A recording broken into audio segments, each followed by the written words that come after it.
Hello friend, नमस्ते। हम हई सौम्या पोखरेल। नेपाल में तो हमरा लगभग सब केहू पहचानबे करेनी लगिन, कैसे तो टिकटॉक के वजह से।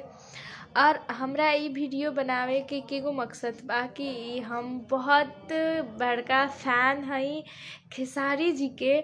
जब से हमरा हिंदी भोजपुरी कुछ भी समझ में ना आवत रहे तब से हम उनकर फ़ैन हई, और अभी तब बहुत बड़का फ़ैन हो गल बानी। और एगो ना होला, कहल जाला हमनी में कि बैठल जाला, उठल जाला, खाइल जाला, पियल जाला, तब भी उनकर याद आवेला। वैसन हो गल बानी, इतना बड़का फ़ैन हम सोचले ना रहनी कबो हो जाम। और बहुत लोग बानी भोजपुरी इंडस्ट्री में, लेकिन हमर सबसे बेस्ट है खेसारी जी। और उनका हम एगो भगवान के रूप में पूजेनी और ज़िंदगी भर पूजेम। और हमार एक एगो मकसद बा। पर जो ये हम लोग का ये ट्रेंडिंग चल रही है टिकटॉक पे बोलने से या फिर यूट्यूब पे बोलने से कुछ नहीं मिलने वाला।